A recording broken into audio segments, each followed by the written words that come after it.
Hi friends, நான் உங்கள் வானவில் வண்ணங்கள் கவிதா பேசுகிறேன். இன்றைக்கி நம்ம பார்க்க போகிற ரெசிபி என்ன அப்படின்னா, ரவா லட்டு எப்படி செய்கிறதுன்னு பார்க்கலாம். அதுக்கு பால் காய்ச்சி நான் சூடாக எடுத்து மூடி வச்சுட்டேன். அதுக்கப்புறம் நம்ம ரவையை இதில் 1 கப்பு, அதுக்கப்புறம் கொஞ்சோண்டு இதில் ஒரு 1/4 கப்பு வர அளவுக்கு ரவை இருக்குது. அதையும் நம்ம இதிலேயே சேர்த்து ஆட் பண்ணிக்கலாம்.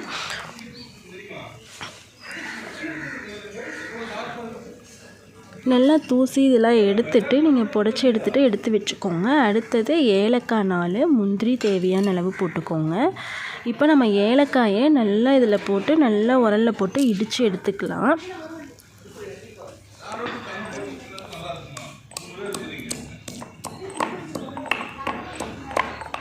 நல்லா மைய புடைச்சி எடுத்துக்கோங்க ஃப்ரெண்ட்ஸ்.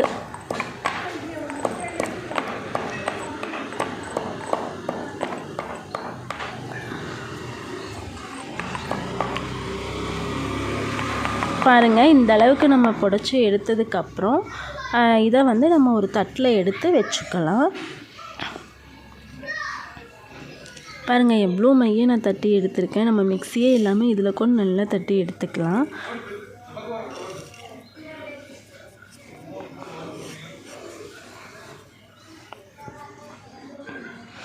அடுத்தது ஒரு கடாயில் நம்ம ரவையை போட்டுட்டு, இப்போது 1 கப் ரவையை போட்டு நான் அதை மீதி இருந்துச்சுன்னு நான் சொன்னேன்ல, அதில் ஒரு 1/4 கப் அளவு தான் வந்துச்சு ஃப்ரெண்ட்ஸ். நம்ம அதையும் இப்போ நம்ம ஆட் பண்ணிக்கலாம். ஆட் பண்ணிவிட்டு நல்லா வெறும் இதுலேயே நல்லா அந்த எதுவுமே ஆட் பண்ணாமல் அந்த ரவையை மட்டும் நல்லா அந்த சூடாக கிளறி விட்டுக்கிட்டே இருங்க. அடிப்பிடிக்க விட்டுறாதீங்க. கிளறி விட்டுட்டே இருக்கும்போது நம்ம கொஞ்சம் நெய் ஆட் பண்ணிக்கலாம். ஆட் பண்ணிவிட்டு கூட கிளறலாம். நான் கொஞ்சம் சூடானதுக்கப்புறம் ஆட் பண்ணிக்கலாம் அப்படின்னு வெயிட் பண்ணிகிட்ருக்கேன். நல்லா பாருங்கள், நிறம்லாம் மாறுது. அடியில் விட்டுட்டிங்கன்னா தீஞ்சு போயிடும். நல்லா கிளறி விட்டே இருங்க ஃப்ரெண்ட்ஸ்.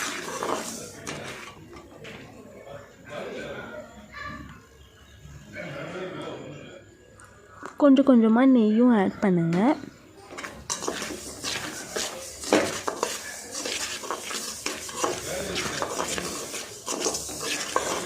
நான் கொஞ்சம் லிக்விடாக நெய் இருந்துச்சு, நான் சூடாக காய்ச்சி வச்சுருந்தேன். அது கொஞ்சமாக இருந்துச்சு, அதை ஆட் பண்ணி நல்லா கிளறி விட்டுட்டேன்.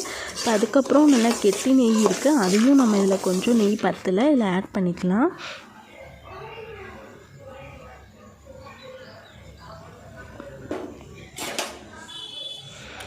தேவையான அளவு நெய்யை ஆட் பண்ணி நல்லா கிளறி விட்டுக்கோங்க. அடிப்பிடிக்க விட்டுறாதீங்க.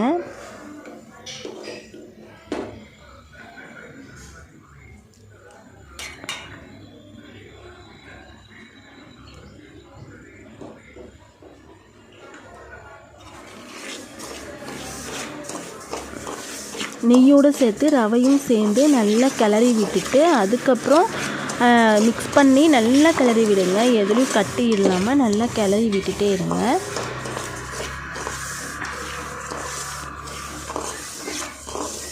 அந்த பச்சை வாசமெல்லாம் போகிற அளவுக்கு நல்லா கிளறி விடணும்.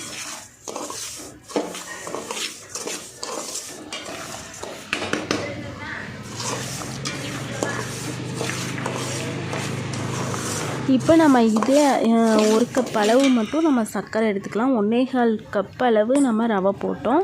நான் குழந்தைங்களாம் சாப்பிட்றதுனால நான் 1 கப் மட்டும் நான் சர்க்கரை எடுத்துக்கிறேன். நீங்கள் வேணும்னா 1/4 கப்பு நீங்கள் ரவை எவ்வளோ எடுத்தீங்களோ அந்த அளவே மிக்சியில் போட்டு நீங்கள் அடித்து எடுத்துக்கோங்க. அடுத்தது முந்திரியை நம்ம நல்லா வறுத்து எடுத்துக்கலாம்.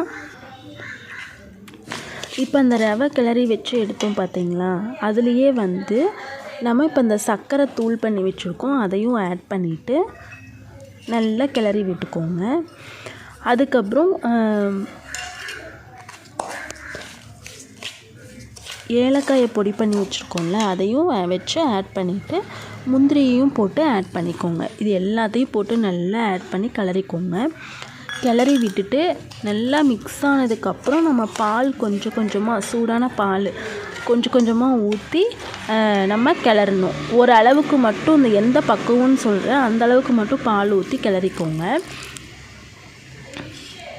ரொம்ப ஊற்றுனீங்க அப்படின்னா அதாவது ரொம்ப ஊற்றுனீங்கன்னா ரொம்ப கொல கொலன்னு போயிடும், நமக்கு உருண்டை பிடிக்கிறதுக்கும் வராது. பாருங்கள், இந்த அளவுக்கு மட்டும் பால் ஊற்றி கிளறிக்கோங்க. இப்போ நம்ம உருண்டை பிடிக்கிற ஸ்டேஜில் இருக்குது. உருண்டை பிடிச்சி எடுத்துடலாம்.